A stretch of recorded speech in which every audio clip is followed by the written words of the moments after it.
Welcome back to another episode of The Money Honey, the show that brings together women in finance, construction, and property.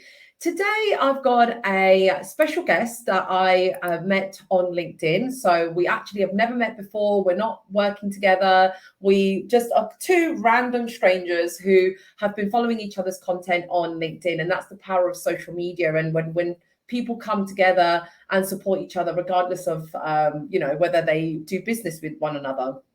That's what I loved about my next guest on the show, who is Hayley Lucas. She's actually an accountant. So I've not had an accountant on the show yet, actually. So I'm really excited to get her perspective about women in finance. Hayley is a chartered accountant and is the owner and founder of Athena Accountants and Business Advisors. She started her business in 2016. She works predominantly with female clients and is passionate about helping them grow their brand, their business, and achieve their goals. So whether they're in the startup phase or they need help building and scaling, or they're a well-established business and need a higher level of business advisory to grow, she works with the women at all stages of the business. She also has a small team of women who work for her. So they're based remotely all over the country. Hayley is also in the process of setting up a brand new club that she wants to talk to us about today called Working Mummas Club. It is a safe, supportive space designed to be a network of like-minded women who will empower and encourage each other. So yeah, she has a big passion for, to remove competition, provide accountability for female entrepreneurs. So of course I had to get this money honey on the show. I mean, what an empowering individual. I think it's super important, by the way, in my opinion, that we have women who talk about money to other women who need to talk about money. That women need to talk about money more. All of us, male and female, need our accounts in order. We need to know our numbers. We need to know that our business is structured properly. We need to know what's in, out.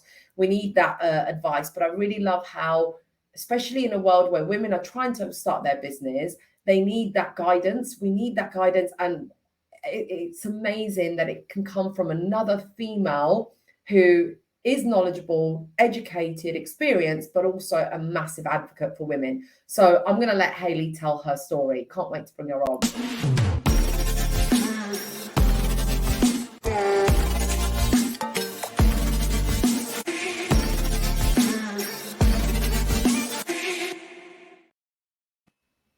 Hi, Hayley. Hi. Hi, so nice to finally meet you. This is our first face-to-face or just first conversation, really. It is, yeah. It's lovely to meet you too. It's so funny, isn't it, when you chat to people on LinkedIn and you comment on each other's content, but you've never actually spoken. So yeah, great to meet you. I know, yeah, and you. Honestly, I love what you are doing. I love the kind of work you're putting out there, the content, and I think it's really important, like I just said in the intro, for women to take ownership of their finances and to be in control of their money. So tell me, what would your intro be? What do you want the audience to know about you? Who are you and what do you do? I guess, so yeah, you've already said, I'm a chartered accountant, run an accountancy firm, work with women. That's my team are all women. A lot of my clients are women. We do work with men too, but yeah, a lot of them are women. Like you said, in startup phase or kind of big powerhouse women that have these huge businesses and brands. And, every single one of those women are inspirational to me. But aside from that, I'm a boy mum. So women at work, boys at home. So I've got 3 boys. I'm a single mum. So it's all about the juggle. I've actually got a newborn baby. He's only 10 weeks old. So real juggle at the moment. Congratulations. Another boy? Another boy, yeah, 3 boys. Wow, you got like a football squad going. I know. Yeah, but how amazing that these boys will be raised and educated by such a fierce female empowerment leader. That's just wow. Yeah, beautiful. I love that. And I hope to really, one of the main things that I want to teach my boys is to be really respectful of women, as they become men. And it's, I feel like it's a huge responsibility having sons, because you need to raise those boys right, to look after the women in their life when they're older. Oh, amazing. I think my husband was mainly, but I can't say he's mainly raised by his mum, but obviously when parents split, right? So his parents split when they were young. And I can see so much of his dad in him, and I see so much of his mum in him. But because I feel like he probably spent more time with his mum, he's the one and only man I've ever dated, and obviously that's why I married him, that had so much respect for his mum, his sister, the women in his life. And he's just so, he was raised like a good boy, like really amazing, respectful boy. Yeah. I love that. You're a lucky girl. Yeah, I am a lucky girl, and hopefully if I have children, maybe I can meet your children, and if I have girls, I can meet your boys, or boys and girls. I don't care. I want your boys. It sounds Let's do it. I've got a big age gap, so I've got an 18-year-old almost. Wow. He's just gone off to the army, so he's a soldier. And then like my newborn, and then one in the middle. Wow. And then you're okay, let's talk about this, because that's what the Money Honey is all about. So you're raising boys, you're raising the kids, you're then running this fierce accountancy firm, and you're setting up the club. Like, how do you find the energy or the balance to do it all? How do you manage it? I mean, that's why I do it, for the balance, because I feel like, I've been employed before, 40 hours a week. When I had my first son, I was young myself, I was a baby myself, I was 19. And I was doing all that while working full time, trying to look after him, studying in the evenings. And there was no balance. It was all work. And I missed out on so much with him. When I got pregnant with my second son, that's when I set up Athena, when I was on maternity leave. Because I was like, I just want that balance. I want the freedom of being able to go to his sports days, but still kind of maintain this lifestyle that I want for them. So I found the balance now whilst doing all of that. And Athena is very established now. I've got a great team, and they run the show. I've managed to have 2 months off maternity leave, which has been amazing. So it's left me with spare time to go and do the club. And that's kind of going to be my focus this year, as well as Athena. But yeah, the balance has come with that. It's quite amazing. Yeah.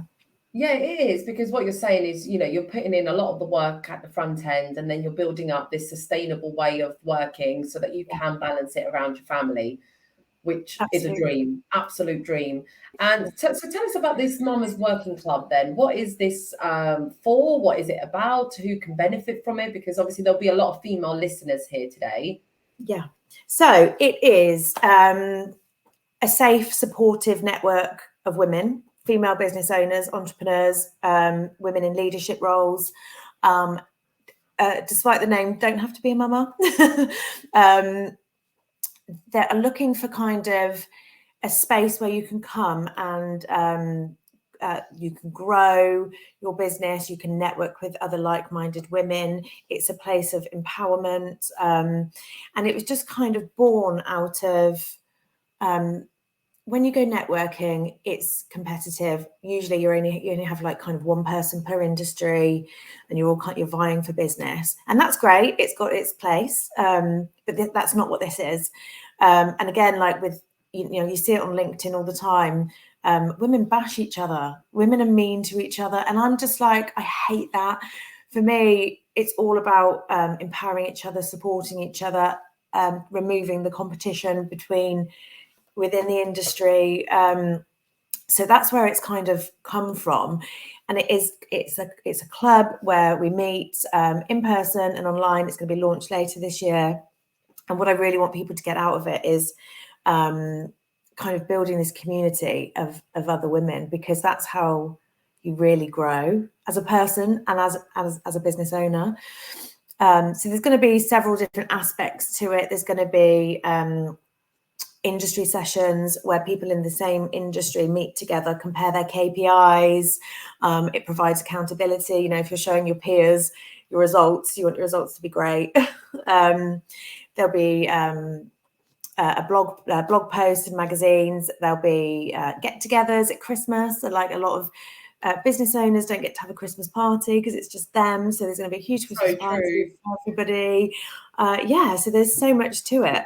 Yeah, that sounds really fantastic. So basically, it's a network where women business owners can go for support. So it's not necessarily like all the other networking events pretty much that are about like lead generation and trying to sell to each other. You know, I'm sure business will happen. You know, there'll be collaborations and there'll be, you know, people wanting to partner up or do joint ventures, but it's more about learning from each other and having that support network. Because you're right, it is lonely to start a business, let alone starting a business as a woman on your own. And you're like, right, where's my team?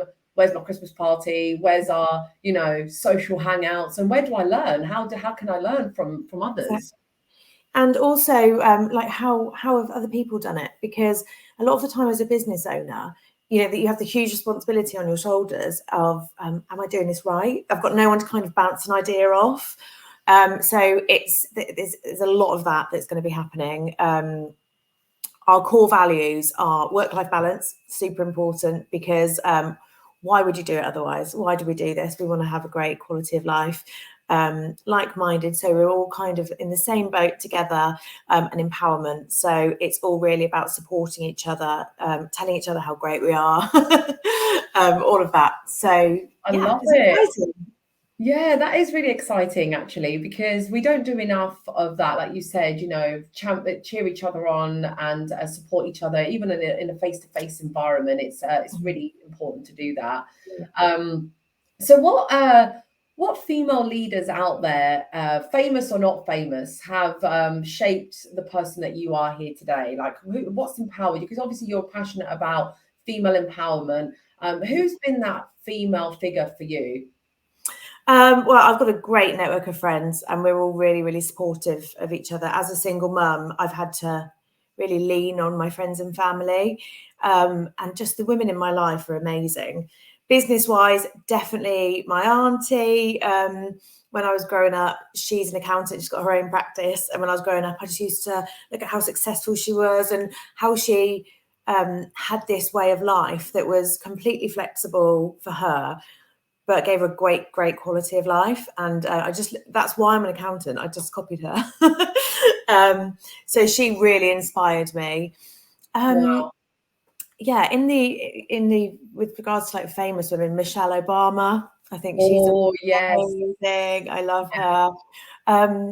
Any woman really that's just pro women. I was going to say, you kind of reminded me when you were saying, I've got a female accountancy firm, women working for me, women clients. I was like, you're kind of like the Beyonce of accountants, aren't you? Like, I'll take that. Take it. Because like Beyonce has like loads of female, all like the band members. I think they still are anyway, but all like the band members are females. And then she one year, I don't know, one of her albums, she hired these like 2 male twins. Do you remember those twins? No, I can't remember. Like, oh yeah, she has like these. She had 2 dancers. You know, like in the show, in the music video, Who Run the World? Oh yeah, right. You know, she's dancing, and there's like 2 male, like 2 guys. Yeah, they're twins, and they would like often be. So they were the only men in the group. But anyway, that was just a side note to say that. Yeah, I think it's definitely more common these days. I've seen a lot of female-run businesses, female networks, female this, female that. What about,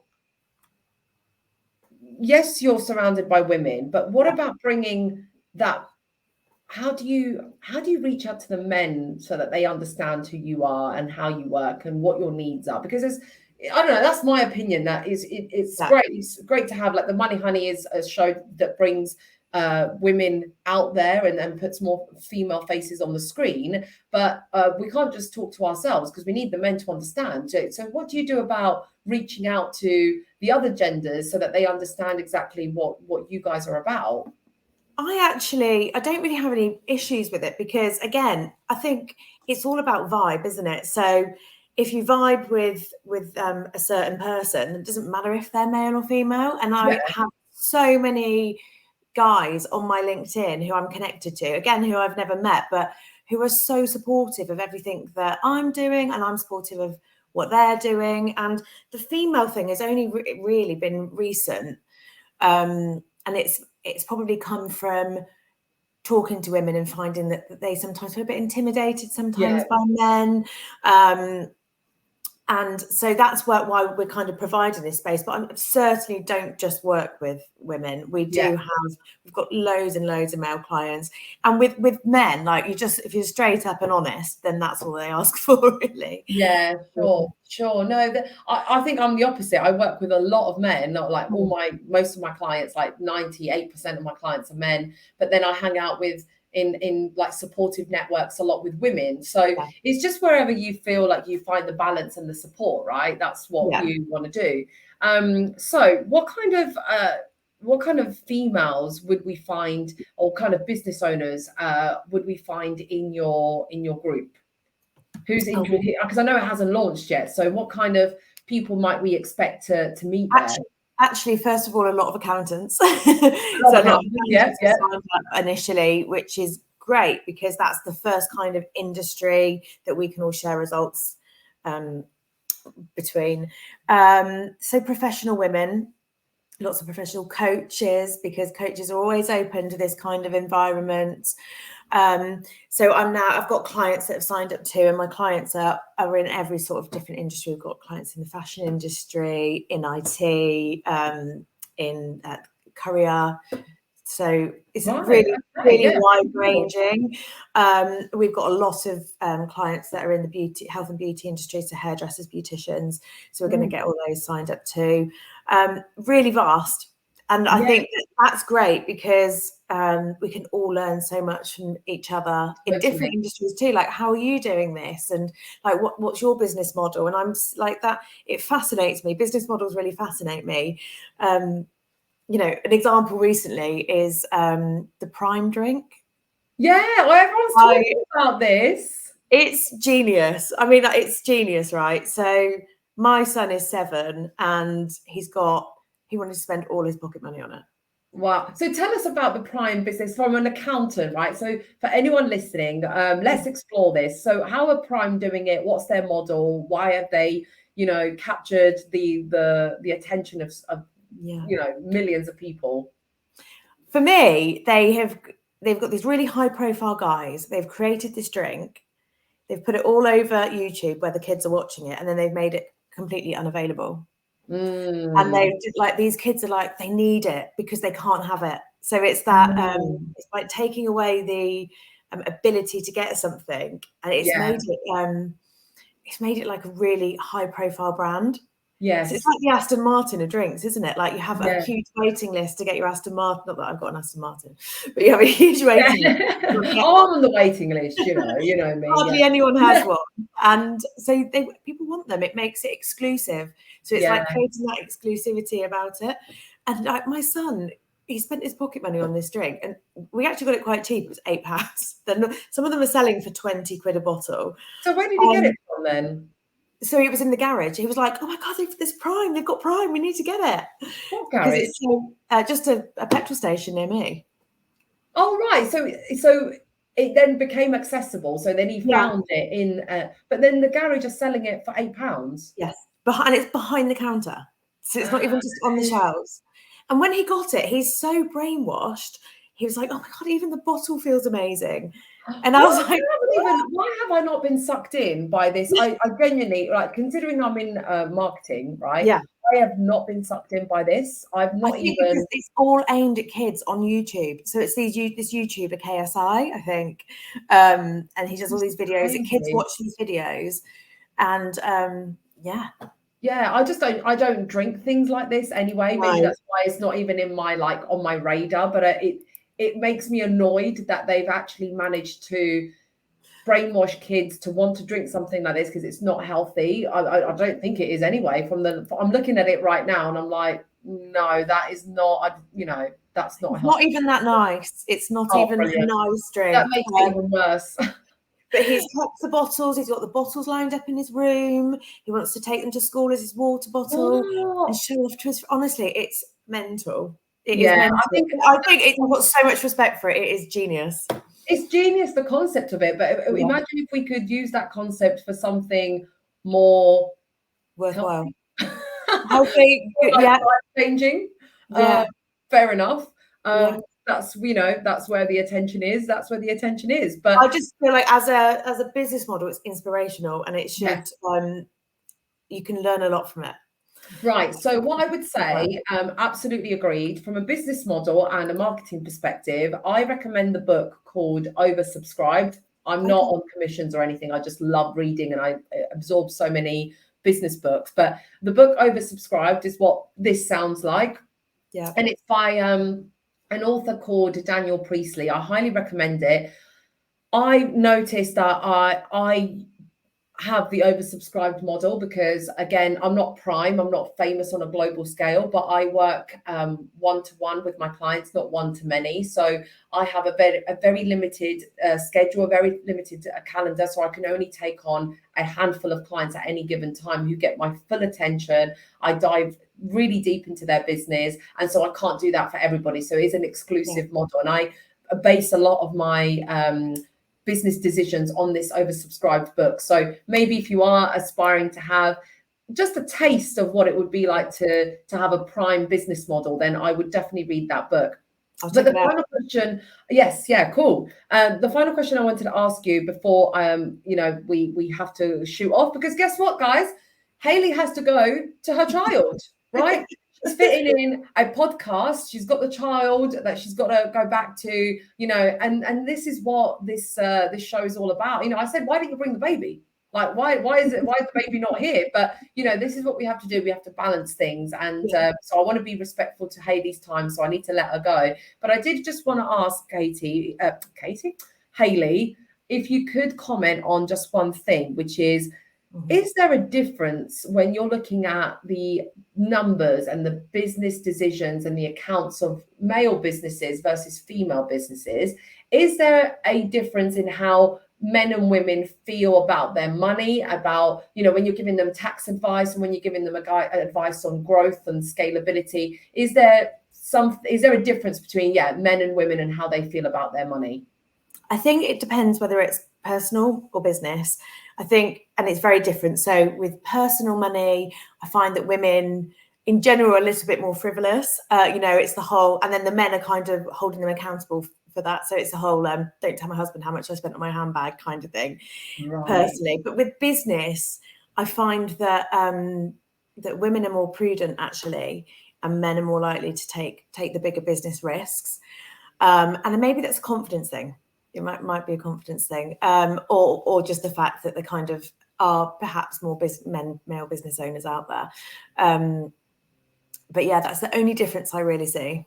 That's a really good point. So you're saying, in summary, in general, this is obviously a generalization, but women can be a bit more free spenders in their personal finances, but in the business they tend to be more cautious, and the men probably the other way around. I agree with that. I'd say that kind of makes sense. That does definitely make sense. I think it's scary enough as it is to be a business owner. Then you've got this like money to handle, what you're going to keep in the business, what you're going to invest. And I definitely see even in my business, like, the reason I have 98% of customers are male is because they're the ones that made that investment to work with me.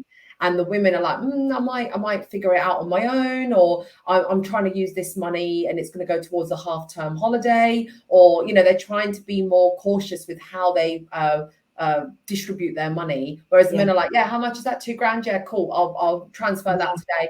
They're a bit more like, that's an investment. And obviously they do want to have the return on investment conversation, but they're more open to having that and to taking that risk, I think. Yeah, no, absolutely. Absolutely. Well, I've learned so much about your world.